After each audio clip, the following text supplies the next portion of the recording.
नमस्कार, सगरमाथा प्राइम समाचारमा स्वागत छ। म जयन्ती पुडासैनी। नमस्कार, म मेरुका श्रेष्ठ। सुरुमा प्रमुख समाचार। कोरोना संक्रमणका कारण पछिल्लो 24 घण्टामा 22 जनाको मृत्यु, 1945 जना संक्रमित, 5364 जना निको भए। अत्यावश्यक सेवामा हडताल गरी कारबाही गर्ने सरकारी निर्णय। सुर्खेत र विराटनगर विमानस्थलका लागि जग्गा अधिग्रहण गर्न अनुमति प्रदान। विभिन्न 18 बुँदे माग राख्दै सेस्टोलवासी आन्दोलित। मङ्सिर 20 गतेसम्म माग पूरा नभई फोहोर फाल्न नदिने चेतावनी। विश्वभर कोरोना संक्रमणका कारण 13,68,000 बढीको मृत्यु। संक्रमितको संख्या 5,73,00,000 नाग्यो। र धनगढीको फाप्ला मैदान गौचरणमा परिणत। अन्तर्राष्ट्रिय क्रिकेट रङ्गशाला बनाउने आयोजनाको सूचीमा राखेको 2 वर्ष पूरा।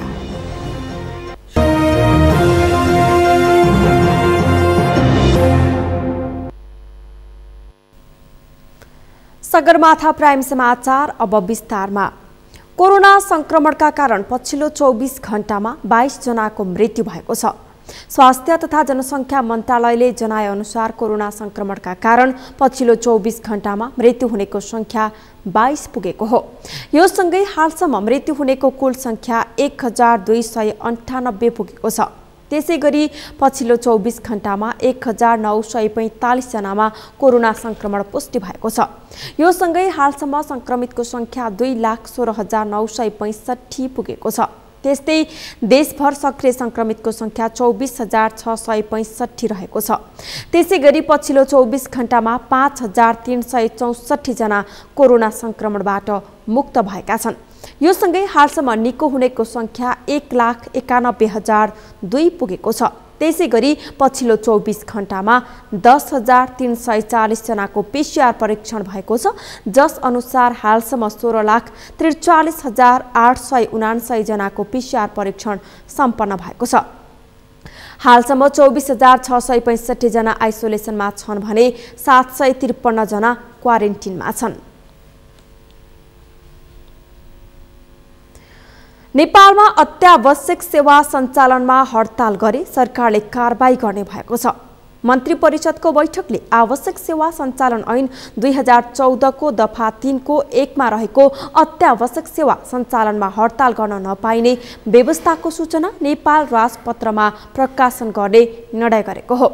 मन्त्री परिषदको निर्णय सार्वजनिक गर्दै सरकारका प्रवक्ता पार्वत गुरुङले अब अत्यावश्यक सेवा सञ्चालनमा हडताल गरे कानुनी कारबाही हुने जानकारी दिनुभयो। बैठकले विश्व विकास बैंकको अन्तर्राष्ट्रिय विकास संस्थाबाट प्रस्तावित 15 करोड अमेरिकी डलर अर्थात् करिब 18 अर्ब रुपैयाँ बराबरको सहुलियतपूर्ण ऋण स्वीकृत गर्ने निर्णय गरेको छ। बैठकले व्यावसायिक निरन्तरता कर्जा कार्यविधि 2077 पनि स्वीकृत गरेको छ। कोभिड-19 बाट प्रभावित साना तथा मझौला उद्योग व्यवसायलाई सहायताका लागि कर्जा दिन सो कार्यविधि स्वीकृत गरेको प्रवक्ता गुरुङले जानकारी दिनुभयो। त्यस्तै लगानी सम्बन्धी कार्यविधि 2077 स्वीकृत गर्ने निर्णय भएको छ। बैठकले सुर्खेत विमानस्थल र विराटनगर विमानस्थलका लागि जग्गा अधिग्रहण गर्न नागरिक उड्डयन प्राधिकरणलाई अनुमति दिने निर्णय गरेको प्रवक्ता गुरुङले जानकारी दिनुभयो। अधिकार सम्पन्न बागमती सभ्यता एकीकृत विकास समितिको कार्यकारी समितिको अध्यक्षमा उद्धव प्रसाद तिमेल सेनालाई नियुक्ति गर्ने निर्णय समेत भएको उहाँले बताउनुभयो। त्यस्तै हामीले अर्थ मन्त्रालयकै प्रस्तावमा व्यावसायिकता निरन्तर कर्जा प्रवाह कार्यविधि 2077 स्वीकृत गरेको छ। त्यसको स्वीकृतिको निर्णय गर्ने र त्यसको स्वीकृतिको निर्णय गरेको छ।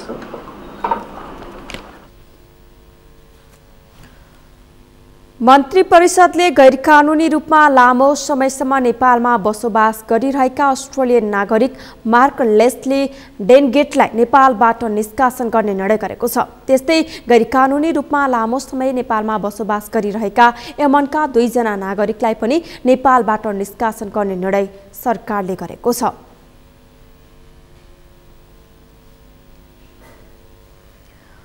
शहरी विकास मन्त्री कृष्ण गोपाल श्रेष्ठले धोबी खोला कोरिडोरको काम 1 वर्षभित्र सम्पन्न गरिसक्न निर्देशन दिनुभएको छ। कोरिडोरको निर्माण प्रगतिका विषयमा स्थलगत अनुगमन गरेपछि मन्त्री श्रेष्ठले 1 वर्षभित्र सम्पूर्ण निर्माणको काम सम्पन्न गर्न निर्देशन दिनुभएको हो। बिजुली बजार पुल निर्माणका क्रममा कमजोरी भएको भन्दै उहाँले 1 वर्षभित्र जसरी पनि त्यसको व्यवस्थापन गर्न उपत्यका विकास प्राधिकरणलाई निर्देशन दिनुभयो। पुल मुनिबाट गाडी गुड्ने गरी निर्माण गर्नुपर्ने उहाँको भनाइ छ। कोरिडोरको फुटपाथको व्यवस्थापन पनि हुन नसकेकोले त्यसतर्फ पनि ध्यान दिनुपर्ने उहाँले बताउनुभयो। कोरिडोर कालोपत्रे गर्ने कामका लागि ठेक्का सम्झौता भइसकेकाले काम तोकिएकै समयमा सक्न पनि उहाँले निर्देशन दिनुभयो। मैले अहिलेसम्म नदेखेको र नभोगेको आजको निरीक्षणबाट बिजुली बजारको त्यो पुल मुनिको जुन खालको अब्स्ट्याकल हो त्यो दुःखद हो। निर्माणको क्रममा यो यस्ता कुराहरूको बारेमा हामीले हिजो हाम्रा प्राविधिकहरूदेखि त्यो निर्माणको क्रममा लाग्ने साथीहरूले किन त्यो विचार गर्न सकिएन, त्यो अलरेडी अब त्यो दुःखद रूपमा त्यो समापन भइसकेको स्थिति छ। अब त्यसलाई चाहिँ खुलाउन पनि जरुरत छ। उपत्यका विकास प्राधिकरणका प्रमुख भाइ काजी तिवारीले ठेक्का भए अनुसारको काम यो आर्थिक वर्षभित्र सम्पन्न गर्ने लक्ष्य राखिएको बताउनुभयो। आयोजनाको भौतिक प्रगति 99% भएको भन्दै उहाँले 16 किलोमिटर सडक कालोपत्रे भइसकेको पनि बताउनुभयो। खुला भइसक्यो। हामी त्यसलाई पनि हामीले गरेको मूल्याङ्कन नेपाल सरकारले तोकेको मूल्याङ्कनमा सिडिओ कार्यालयबाट हुने मूल्याङ्कनमा पैसा बढी नदिने कारणले चाहिँ उहाँहरू चित्त बुझाउनु भएको छैन। यसको लागि हामीले उचित निकास कसरी निकाल्न सक्छौँ हामी प्रयासरत छौँ र यसलाई समाधान गर्छौँ र सिङ्गो करिडोर सम्पन्न हुन्छ र अहिले हामीले लगाएको ठेक्कापट्टाले यो आर्थिक वर्षसम्म नै सक्ने हाम्रो लक्ष्य छ। मुआब्जा वितरण समेत गरेर 3 अर्ब 60 करोड रुपैयाँमा कोरिडोर निर्माणको काम सम्पन्न गर्ने लक्ष्य प्राधिकरणले लिएको छ। आज कोरिडोर निर्माणको प्रगतिका विषयमा मन्त्री समेतको टोलीले स्थलगत अनुगमन गरेको थियो। लामो समय अलपत्र परेको कोरिडोर निर्माणको कामले अब गति लिने विश्वास प्राधिकरणले गरेको छ। विगतमा फरक निर्माण कम्पनीहरूले ढल बिछ्याउने र सडक कालोपत्रे गर्ने ठेक्का पाउँदा समन्वय हुन सकेको थिएन। फलस्वरूप निर्माणको कामले गति लिन सकेन। अहिले एउटै निर्माण व्यवसायीले ढल बिछ्याउने र सडक कालोपत्रे गर्ने काम पाएपछि निर्माणमा सहजता आउने विश्वास प्राधिकरणको छ। नेपाल चीन कूटनीतिक सम्बन्ध स्थापना भएको 65 वर्ष पुगेको अवसरमा काठमाडौँमा अमेजिङ युनान साङ्ग्रिला फोटो प्रदर्शनीको आयोजना भएको छ। नेपाल चाइना मिडिया फोरमको आयोजनामा नयाँ बानेश्वरमा रहेको होटल एभरेस्टमा आजदेखि फोटो प्रदर्शनी सुरु भएको हो। फोटो प्रदर्शनीमा राष्ट्रिय सभाका अध्यक्ष गणेश प्रसाद तिमेल सिन्हा र संस्कृति पर्यटन तथा नागरिक उड्डयन मन्त्री योगेश भट्टराईले अवलोकन गर्नुभयो। फोटो प्रदर्शनीको अवलोकन गरे पश्चात आयोजित कार्यक्रमलाई सम्बोधन गर्दै राष्ट्रिय सभाका अध्यक्ष तिमेल सिन्हाले यस्तो कार्यक्रमले दुई देशबीचका जनतालाई अझ नजिक ल्याउन मद्दत पुर्याउने बताउनुभयो। फोटो प्रदर्शनीले नेपाल र चीनका प्राकृतिक वैभवहरूलाई चिन्ने र बुझ्ने अवसर प्रदान गर्ने समेत अध्यक्ष तिमेल सिन्हाले बताउनुभयो। हाम्रा इतिहासदेखिबाट हामी जनस्तरको सम्बन्धलाई जसरी अगाडि बढाएका छौँ यस्ता कार्यक्रमहरूले नेपाली जनता र चिनिया जनतालाई अझ नजिक ल्याउनेछ, एक अर्कोको बारेमा जानकारी गराउनेछ र अझ हार्दिकता बढाउनेछ भन्ने मलाई विश्वास छ।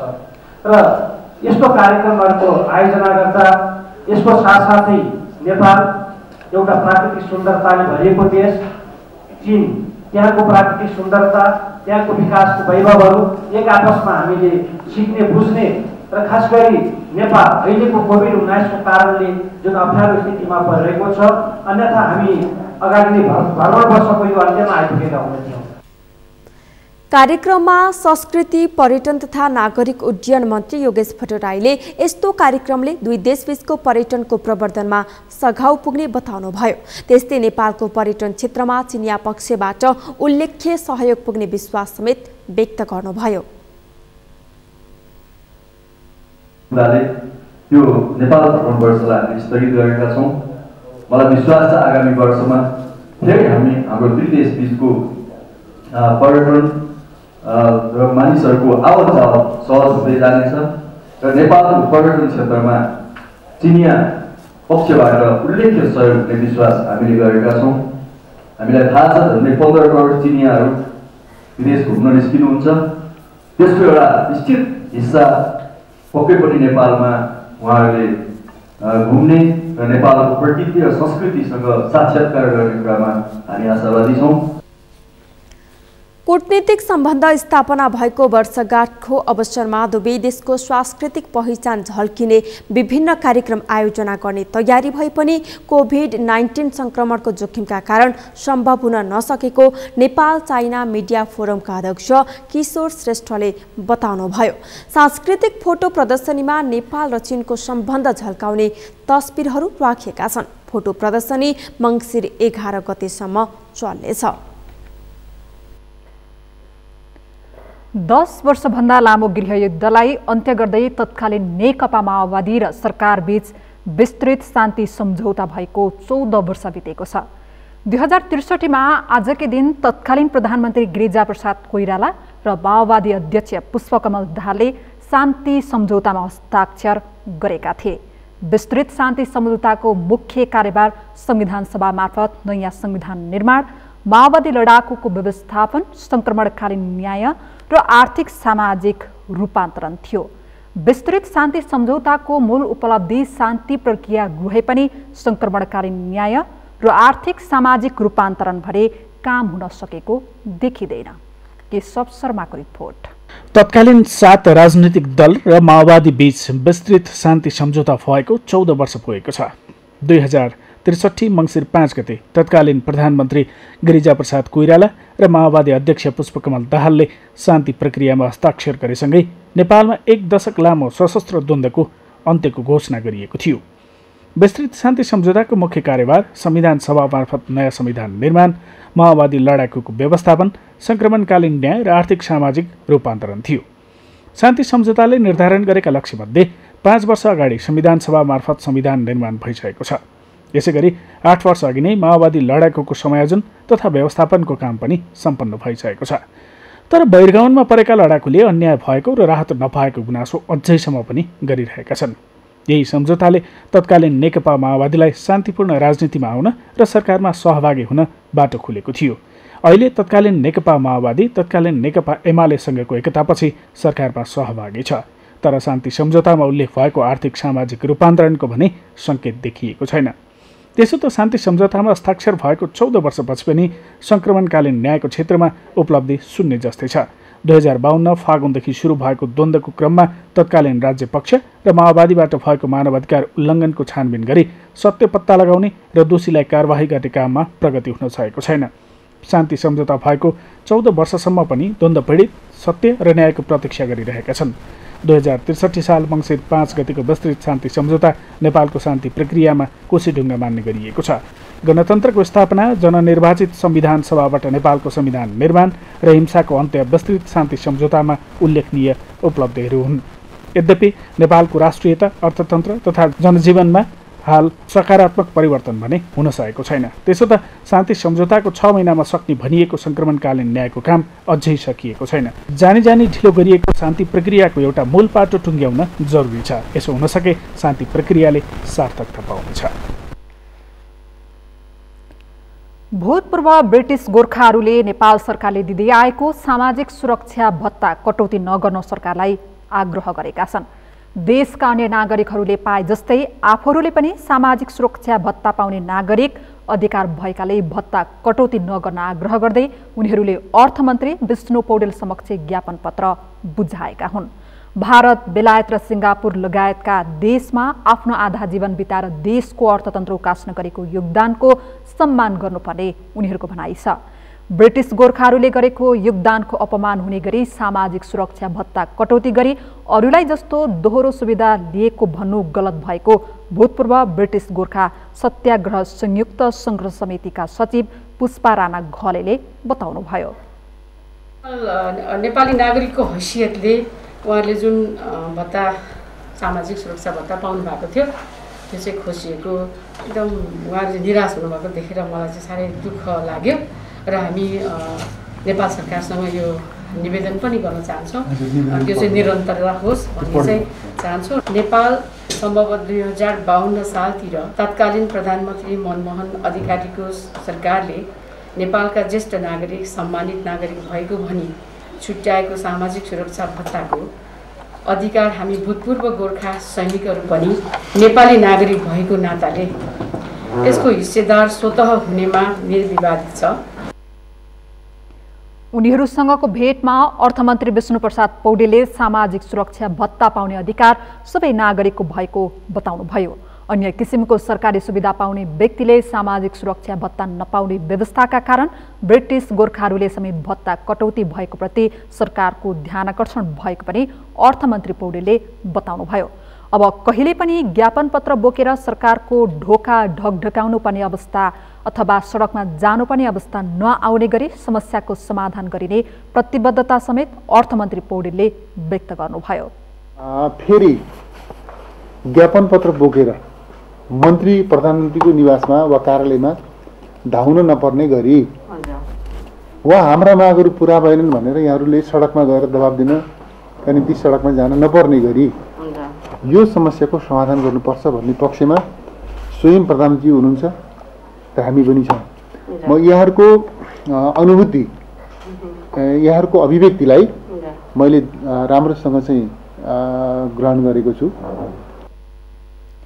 सरकारले गत असार 17 गते दोहोरो सेवा सुविधा लिइरहेकाहरूलाई सामाजिक सुरक्षा भत्ता नदिने निर्णय गरेको थियो। यो निर्णयबाट भूपू गोर्खा सैनिकहरूले समेत पाउँदै आएको सामाजिक सुरक्षा भत्ता कटौती भएको थियो।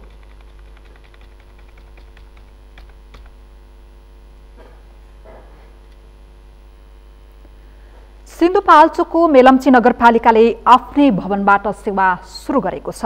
यसअघि भाडामा रहेको भवनबाट सेवा दिँदै आएको नगरपालिकाले नयाँ भवन बनाएपछि आज पूर्व कानुन मन्त्री एवं सांसद शेरबहादुर तामाङले उद्घाटन गरेपछि नयाँ भवनबाट सेवा सुरु गरेको हो। 6,06,39,000 निर्माण सम्पन्न भएको 4 तलाको मुख्य प्रशासनिक भवनबाट आजैदेखि सेवा सुरु भएको छ। कार्यक्रमका प्रमुख अतिथि तामाङले सबै पालिकाहरूले तीव्र गतिमा काम गरिरहेको भन्दै अब त्यसको नतिजा आउन सुरु गरेको बताउनुभयो। सांसद तामाङले समृद्ध नगरपालिका चाँडै हुने भन्दै अन्न भण्डार भएकाले नगरलाई चाहिने तरकारी तथा कृषि बालीहरू आफ्नै ठाउँमा उब्जनी गर्न सक्नुपर्ने बताउनुभयो। उहाँले नगरभित्र भवन मात्र नभएर सेवा सुविधा पनि सन्तोषजनक बनाउनु पर्ने बताउनुभयो। त्यसो भएको कारणले केही बजेटहरू त्यताबाट पनि तान्नै पर्ने हुन्छ, नत्र भने हामीले यहाँ पठाएको केही अनुदानहरूको भरमा मात्रै हामी बस्न थाल्यौँ अथवा यहाँ भएका अलिअलि केही प्राकृतिक स्रोतबाट उठेको केही रकमबाट मात्रै हामी भर पर्न थाल्यौँ भने हामीलाई बजेट पुग्दैन। त्यसैले तपाईँहरूले अलिकति ध्यान त्यतातर्फ पुर्याउनु होला।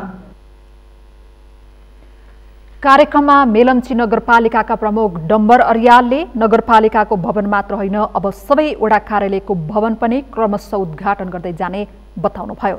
नगरपालिकाको राम्रो कामको प्रचार नभए पनि तथ्यहीन कामको मात्र प्रचार भन्दै गलतलाई गलत र राम्रो कामलाई राम्रो भनिदिन आग्रह गर्नुभयो।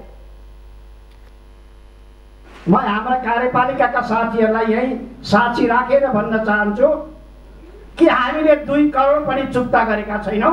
त्यो काम अहिले पनि चलिरहेको छ, अन्तिम चरणमा पुगेका छन्।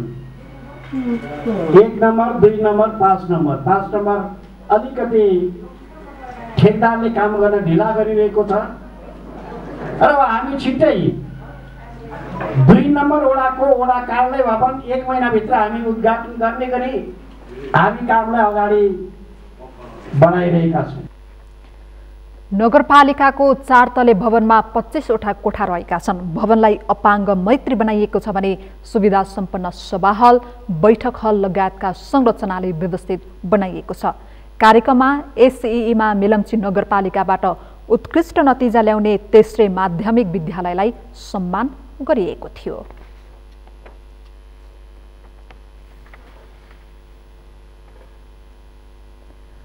सगरमाथा प्राइम समाचारमा अब एकैछिन विश्रामपछि विभिन्न 18 बुँदे माग राख्दै सिस्टोलवासी आन्दोलित, मङ्सिर 20 गतेसम्म पूरा नभए फोहोर फाल्न नदिने चेतावनी। कोरोना संक्रमण जोखिमका बावजुद छठ पर्व मनाइँदै आज व्रतालुहरूले अस्ताउँदो सूर्यलाई अर्घ्य दिएर उपासना गर्दै र विश्वभर कोरोना संक्रमणका कारण 13,68,000 बढीको मृत्यु, संक्रमितको संख्या 5,73,00,000 नाघ्यो।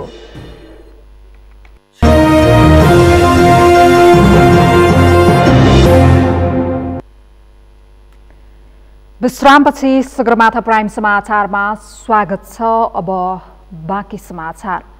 विभिन्न 18 बुँदे माग राख्दै सिस्टोलवासी आन्दोलित भएका छन्।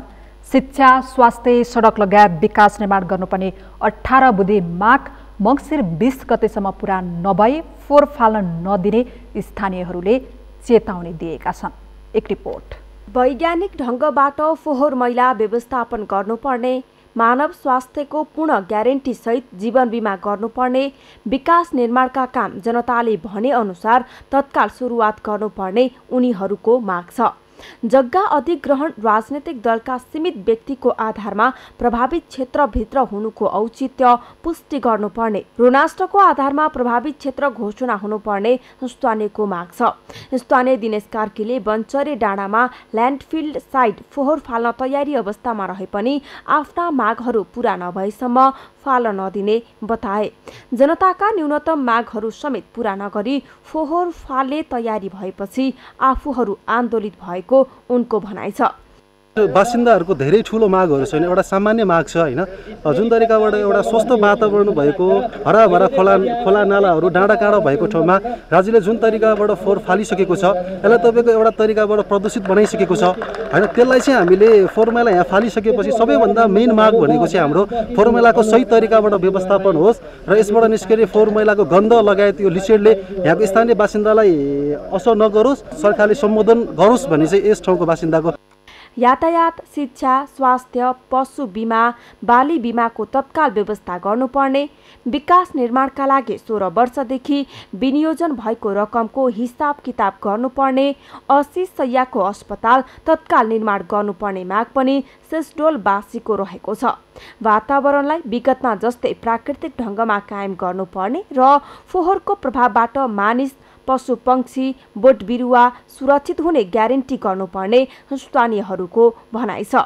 अर्का स्थानीय रामचन्द्र ढुङ्गानाले जनताले अहिलेसम्म काठमाडौँको फोहोर मात्रै खाएको बताउनुभयो।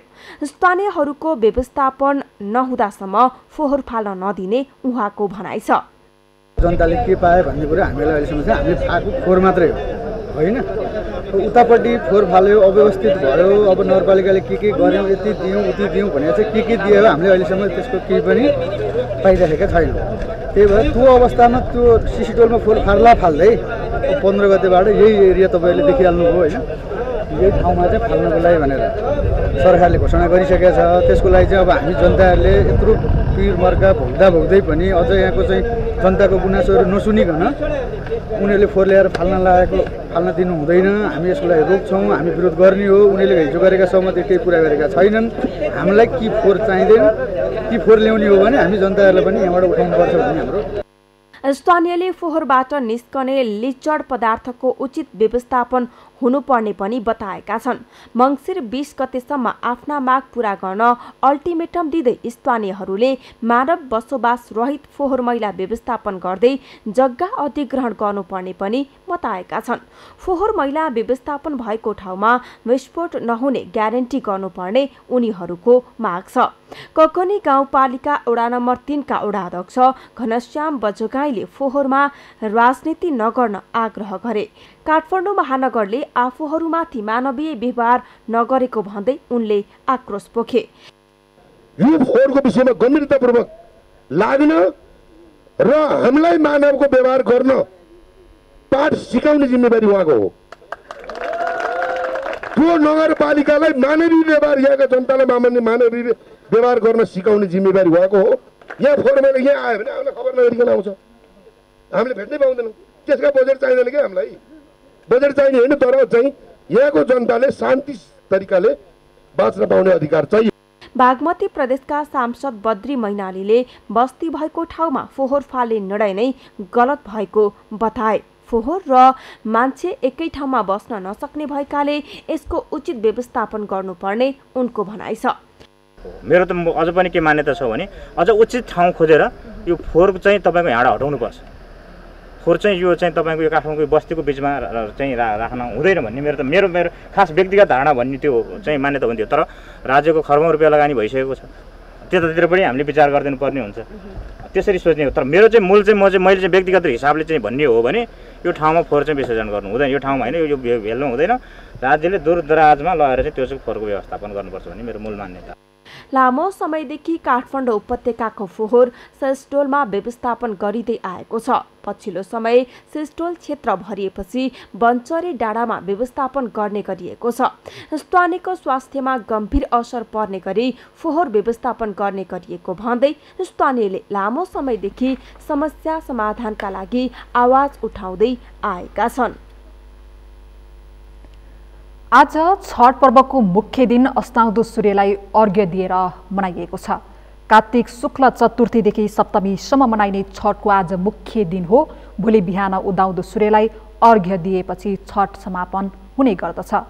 उपत्यकाको बागमती किनारमा बनाइएको छठ घाटमा सयौंको संख्यामा सहभागी भक्तजनहरूले अस्ताउँदो सूर्यलाई अर्घ्य दिएका छन्।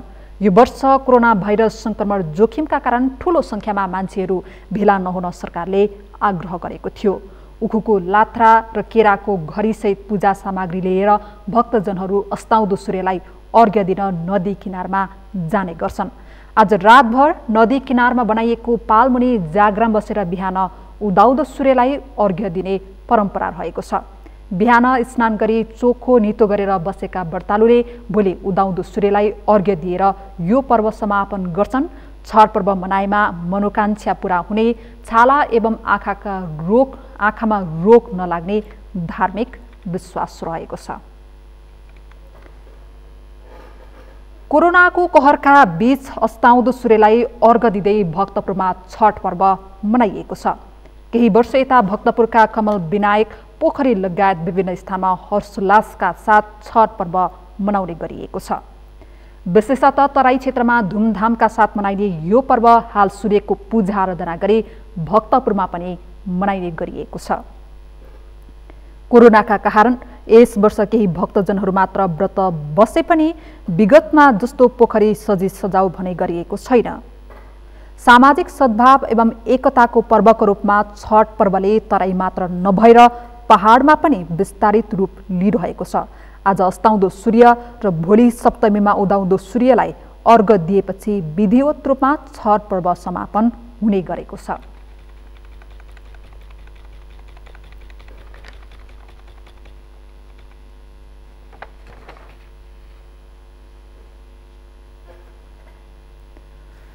तराई मधेसवासीको महान पर्व छठ पूजा तेस्रो दिन आज अस्ताउँदो सूर्यको पूजा तथा षष्ठी मातालाई अर्घ्य दिएर मनाइएको छ। कोरोना महामारीका बीच सावधानीपूर्वक छठ पर्व मनाइएको हो। सूर्यदेवलाई ठेकुवा, भुसुवा, केरा, नरिवल, अदुवा, फलफूल, मिठाई सहितका प्रसाद अर्पण गरी अस्ताउँदै गरेको सूर्यलाई अर्घ्य दिएर आज जलाशय पुगेर छठ मनाइएको हो। चौथो तथा अन्तिम दिन शनिबार उदाउँदै गरेको सूर्य र षष्ठी मातालाई अर्घ्य दिई छठ सम्पन्न गरिन्छ।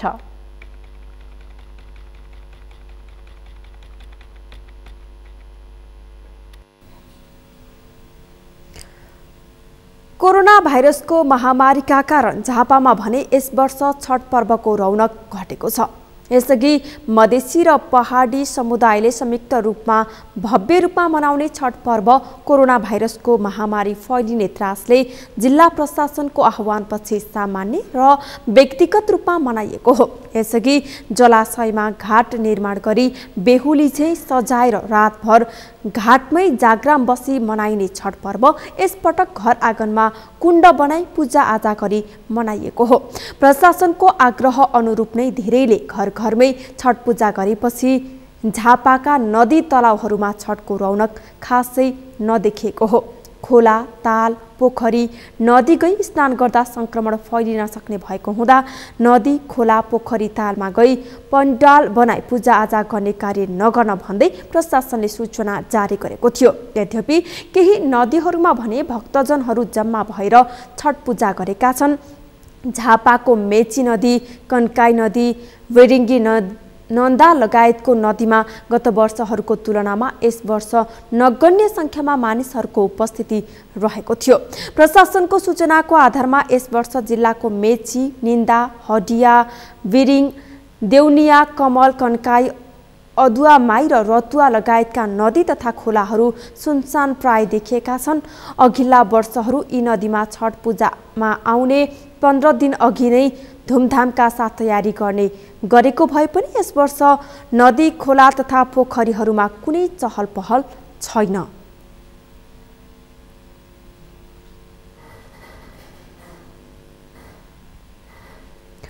कोरोना संक्रमणको कारण घर घरमै छठ पर्व मनाउन प्रशासनले गरेको आग्रहलाई बेवास्ता गर्दै सिराहाका स्थानीयले भने नदी तलाउलाई सजी सजाउ गर्दै धुमधामका साथ छठ पर्व मनाएका छन्। सजी सजाउ पारिएको छठ घाटमा पुगेर आज अस्ताउँदो सूर्यलाई अर्घ दिई उल्लासका साथ छठ पर्व मनाइएको हो। छठ पर्वको लागि बनाइएका नदी तलाउहरूमा न त स्थानीयले मास्क प्रयोग गरेका छन् न त स्यानिटाइजरको नै कुनै अत्तो पत्तो छ। निर्वाध रूपले छठ पर्व मनाउँदै व्रतालु भक्तजनहरूले छठ पर्व मनाइरहेका छन्। यद्यपि छठ पूजा स्थलमा गत वर्षको तुलनामा यस वर्ष श्रद्धालुहरूको उपस्थिति न्यून रूपमा देखिएको छ। सरकारवालाहरूको निर्णय बमोजिम सबै स्थानीय तहले आफ्ना पालिकाहरूमा घरमै छठ पर्व मनाउने निर्णय गरे पनि त्यस्तो गर्न नसकिएको गोलबजार नगरपालिकाका नगर प्रमुख देवनाथ शाहले जानकारी दिनुभयो। निर्धनता र निसन्तानबाट मुक्ति, मानव जातिको उत्थान र आरोग्यका लागि मनाइने छठ पर्व तराई लगायतका जिल्लासहित मुलुकभरि नै आज अस्ताउँदो सूर्यलाई अर्घ दिई धुमधामका साथ मनाइने गरेको छ।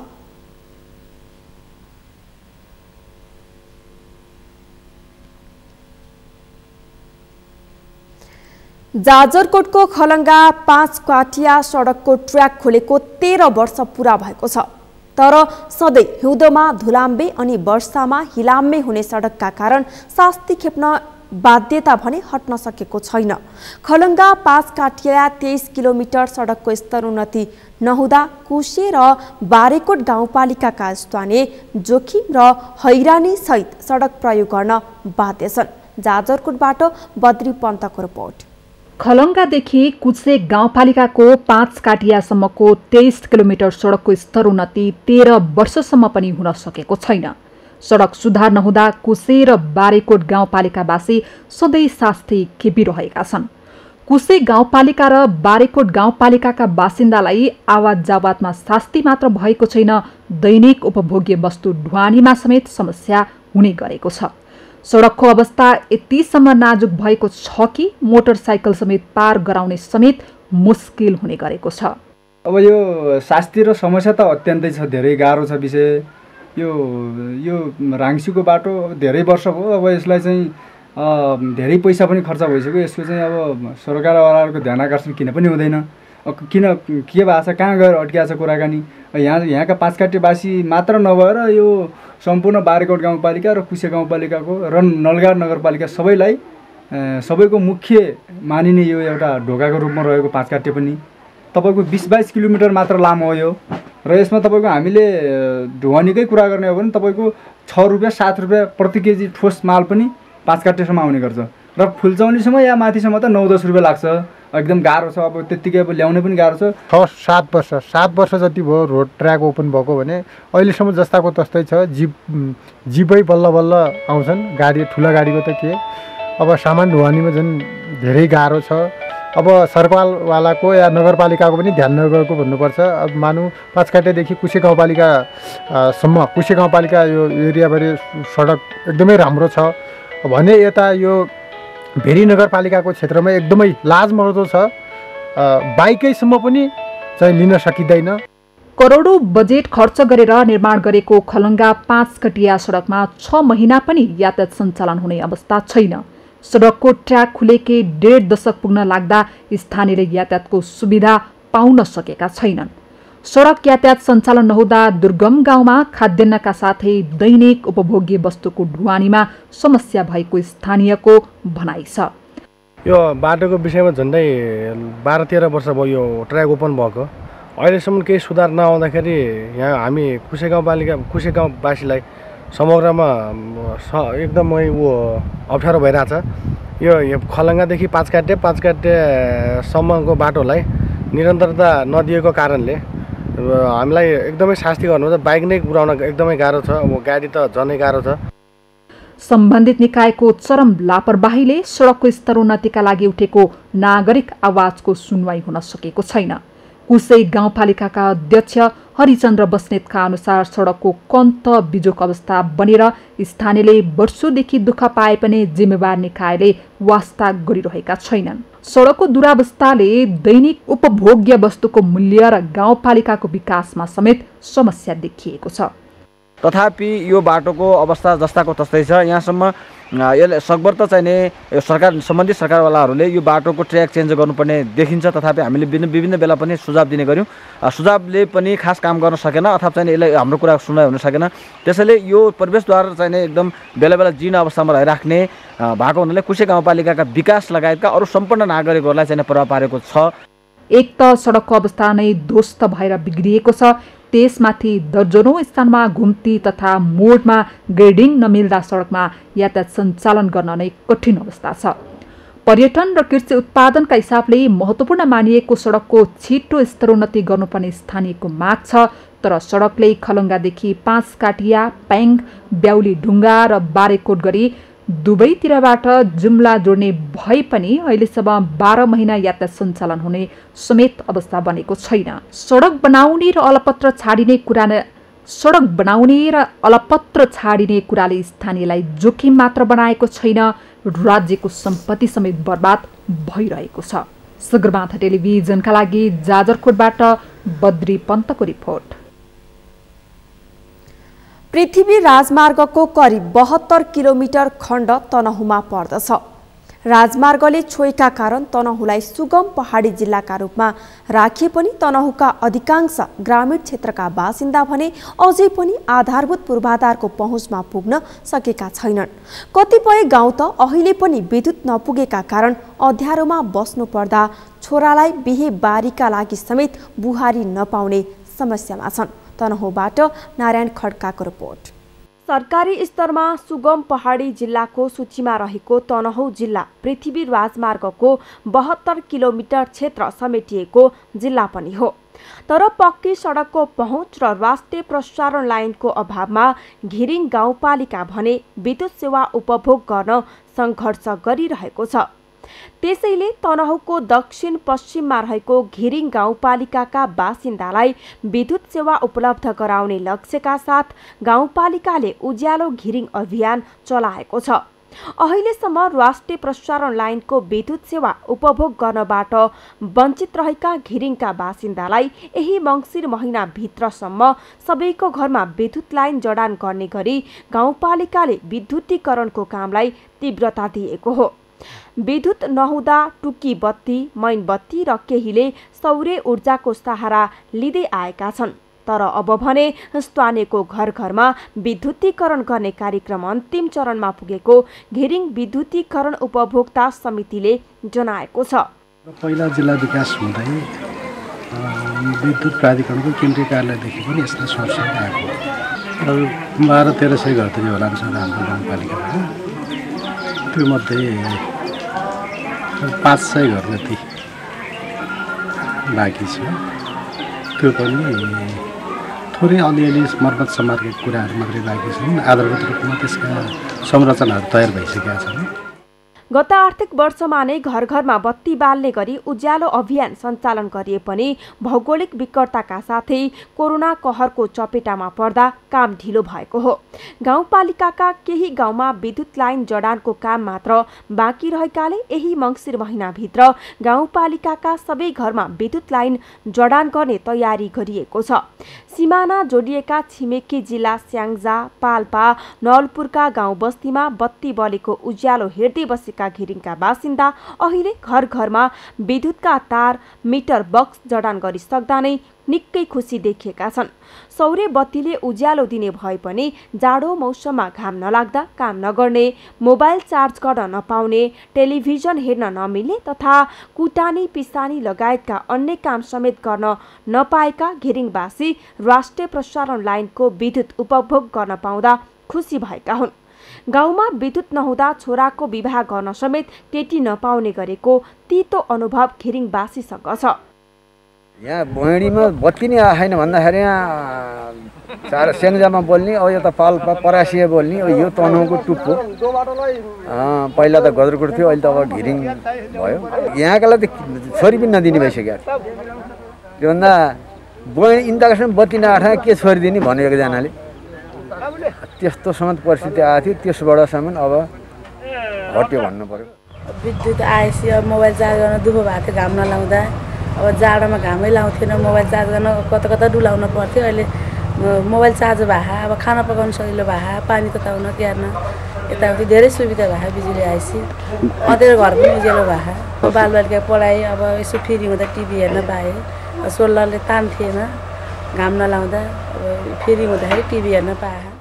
गाउँपालिकामा विद्युतीकरण गर्नका लागि गाउँपालिकाले करिब 1 करोड रुपैयाँ बजेट विनियोजन गरेको थियो। तर कोरोना कहरका कारण समयमै काम हुन नसकेको गाउँपालिकाका अध्यक्ष रणबहादुर राणाले जानकारी दिए। सबै घरमा बिजुली बत्ती बाल्न उज्यालो घिरिङ अभियान नै सञ्चालन गरेको र आफू जनप्रतिनिधिका रूपमा निर्वाचित भएपछि करिब 1400 घरमा बत्ती बालिसकिएको र अब चाँडै सबै घरमा बत्ती बल्ने अध्यक्ष राणाको भनाइ छ।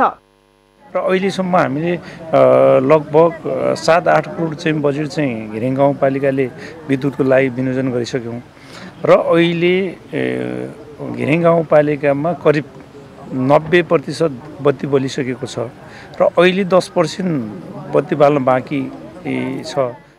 यसअघि करोड रुपैयाँ बजेट छुट्याएको गाउँपालिकाले अहिले सबै घरमा बिजुली बत्ती पुर्याउन चालु आर्थिक वर्षका लागि 20 लाख रुपैयाँ बजेट विनियोजन गरेको छ।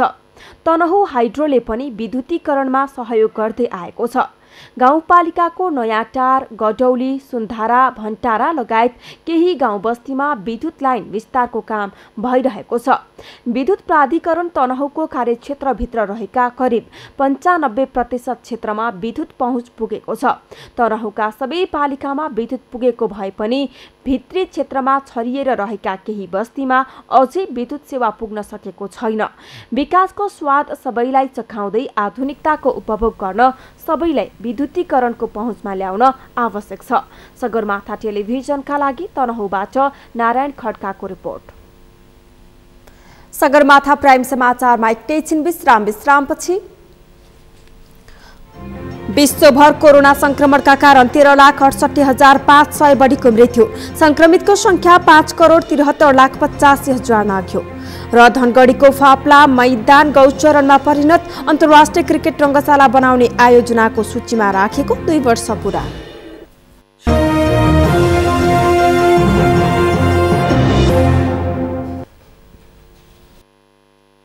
खेल समाचारको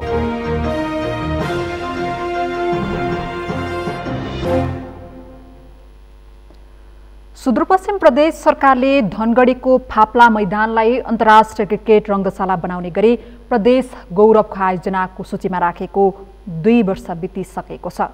तर यी 2 वर्षमा रङ्गशाला निर्माणका लागि सिन्को पनि भाँचिएको छैन। गौरवको आयोजना घोषणा गरेर छोडिदिँदा एकातिर बजेट फ्रिज हुँदै आएको छ, अर्कातिर फाप्ला मैदान गौचरणमा परिणत भएको छ। कैलालीबाट दिनेश विष्टको रिपोर्ट। फ्रेन्चाइजी क्रिकेट प्रतियोगिता गराइदिए आएको धनगढीको फाप्लामा प्रदेश सरकारले 2 वर्ष अघि अन्तर्राष्ट्रिय रङ्गशाला बनाउने घोषणा गरेपछि स्थानीयमा खुसी छाएको थियो। प्रदेश सरकारले घोषणा मात्र गरेन, गौरवको आयोजनाको सूचीमा राखी बजेट समेत छुट्याएको थियो। तर घोषणा अनुरूप प्रगति हुनुको सट्टा अहिलेसम्म काम सुरु हुनै सकेको छैन। गौरवको आयोजनामा जग्गा प्राप्ति लगायतका प्रक्रिया समेत सुरु नहुँदा खेल प्रेमीहरूमा निराशा छाएको छ। सरकारको वर्षेनी बजेट छुट्याउने तर कार्यान्वयन नगर्ने प्रवृत्तिले खेल प्रेमीलाई चिन्तित बनाएको हो। अब कसो छ भने सबै बेला अब कुनै ठुलो अन्तर्राष्ट्रिय नेसनल टुर्नामेन्टहरू केही भने ग्राउन्डलाई रङ्गीचङ्गी गरिन्छ र म के भन्न चाहन्छु भने त्यो रङ्गीचङ्गी गर्ने व्यक्तिहरू अहिले कहाँ छन्? सरकारको बजेट आएको बेलामा चाहिँ रङ्गीचङ्गी गर्ने, पैसा उठाएको बेलामा चाहिँ आएर रङ्गीचङ्गी गर्ने र ती मान्छेहरूले यो अन्तर्राष्ट्रिय क्रिकेट मैदान बनाउने नै हो भने ती मान्छेहरूले आउनुपर्छ, हरेक हालतमा चाहिँ यहाँ पुग्नुपर्छ र ग्राउन्डको चाहिँ रेखदेख गर्नुपर्छ। यसमा 40 लाख रुपियाँ चाहिँ हाम्रो बजेट पहिला खर्च भएको छ र 40 लाखको यसमा केही पनि काम भएको छैन। त्यो जति पनि बनाएको थियो तपाईँको टोयलेट बाथरुमहरू सबै अहिले टुटिसकेका छन्। यो तारबाड पनि सबै भनौँ न अहिले गोरुहरू बाँधिराखेका छन्, त्यस्तो अवस्था छ। सरकारले घोषणा गरेपछि अन्तर्राष्ट्रिय क्रिकेट मैदान बन्ने भयो भनेर खुसी भएका स्थानीय पनि काम गराएको शैली देखेर निराश भएका छन्। सरकारले निर्माणमा तदारुकता नदेखाउँदा मैदान गौचरणमा परिणत भएको छ। धनगढी क्रिकेट एकेडेमीले आफ्नै खर्चमा फाप्ला मैदानको स्तरोन्नति गरी 2 पटक फ्रेन्चाइजी लिग गरेको थियो। मैदानमा लगानी गर्न सरकारलाई नैतिक दबाब दिन एकेडेमीले प्रयास गरे पनि प्रदेश सरकार भने तात्कालीन लोकप्रियताका लागि घोषणामा सीमित भएको छ। त्यसैले प्रदेश सरकारको गौरवको आयोजना अहिले गौचरणमा परिणत भएको छ। यो धनुषा महानगरपालिकाको नगर क्षेत्रभित्र यति ठुलो मात्रामा चाहिँ फिल्ड, यति ठुलो खाली जमिन, सरकारको मातहतमा रहेको सरकारी जमिन चाहिँ अब यो बजार नजिक छेउमा अन्य कुनै वडामा पनि नरहेको र यसलाई चाहिँ अब एउटा चाहिँ स्टेडियम चाहिँ एउटा नगर क्षेत्रभित्र चाहिँ त्यही पनि यो 7 नम्बर प्रदेशको एउटा राजधानी भएको हिसाबले पनि यही चाहिँ आश लाग्दो थियो र अहिले चाहिँ एकदमै यसलाई चाहिँ अब हेर्नुस् तपाईहरुले देखिराख्नु भएको छ, गोरुहरू चाहिँ चरन अनि फुटबलहरुको पनि खेल्ने यस्तो चाहिँ ठाउँ बनेको। फाप्ला मैदान रहेको जग्गालाई लिएर विवाद भएकाले काम अगाडि बढाउन समस्या भएको प्रदेश सरकारको भनाइ छ। सुरुमा सामुदायिक वनको जग्गा भनेर विवाद देखिए पनि जग्गा सरकारी भएको प्रमाणित भइसकेको छ। निर्माणका लागि कसैले पनि अग्रसरता नदेखाउँदा काम सुरु हुन सकेको छैन। जिल्ला खेलकुद विकास समितिका पदाधिकारीहरू भने यस वर्ष मैदान निर्माणको काम अघि बढ्ने दाबी गरिरहेका छन्। पोहोर र पराग सालभन्दा घट्दै गर्दै आए पनि अब यो साल चाहिँ बजेट नराख्दाखेरि चाहिँ फेरि यो यसको अस्तित्व घट्न सक्ने अथवा चाहिँ यो योजना नै यो हाम्रो जुन सपना छ फाप्ला अन्तर्राष्ट्रिय क्रिकेट मैदान यो नै एउटा चाहिँ ओझेला पर्ने सक्ने छ कि भनेर अनुरोध गर्दा सामाजिक विकास मन्त्रालय र अर्थ मन्त्रालयले योपालिलाई 1 करोड 25 लाख चाहिँ यसमा चाहिँ बजेट विनियोजन गरिएको छ। 2 वर्षमा रङ्गशाला निर्माणका लागि छुट्याइएको 5 करोड भन्दा बढी बजेट फ्रिज भइसकेको छ। चालु आर्थिक वर्षमा भने 1 करोड मात्र छुट्याइएको छ। एकातिर बजेट घटाइनु र अर्कातिर कामै सुरु नहुनुले अन्तर्राष्ट्रिय स्तरको रङ्गशाला बनाउने प्रदेश सरकारको गौरवको आयोजना कागजमै सीमित हुने त होइन भने प्रश्नलाई बल मिलेको छ। आफ्नै गौरवको आयोजनालाई बजेट घटाउँदै जानु अनि काम सुरु नगर्नुले प्रदेश सरकारमाथि प्रश्न थपिँदैछ। यसको उत्तर पनि प्रदेश सरकारले नै खोज्न आवश्यक छ। सगरमाथा टेलिभिजनका लागि कैलालीबाट दिनेश विष्टको रिपोर्ट। यो सँगै हामी सगरमाथा प्राइम समाचारको अन्त्यमा छौँ। अन्त्यमा प्रमुख समाचार फेरि एकपटक। कोरोना संक्रमणका कारण पछिल्लो 24 घण्टामा 22 जनाको मृत्यु, 1945 जना संक्रमित, 5364 जना निको भए। अत्यावश्यक सेवामा हडताल गरी कारबाही गर्ने सरकारी निर्णय। सुर्खेत र विराटनगर विमानस्थलका लागि जग्गा अधिग्रहण गर्न अनुमति प्रदान। विभिन्न 18 बुँदे माग राख्दै शेषडोलवासी आन्दोलित, मङ्सिर 20 गतेसम्म माग पूरा नभए फोहोर फाल्न नदिने चेतावनी। विश्वभर कोरोना संक्रमणका कारण 13,68,500 बढी मृत्यु, संक्रमितको संख्या 5,73,85,000 नाघ्यो। र धनगढीको फाप्ला मैदान गौचरणमा परिणत, अन्तर्राष्ट्रिय क्रिकेट रङ्गशाला बनाउने आयोजनाको सूचीमा राखेको 2 वर्ष पूरा।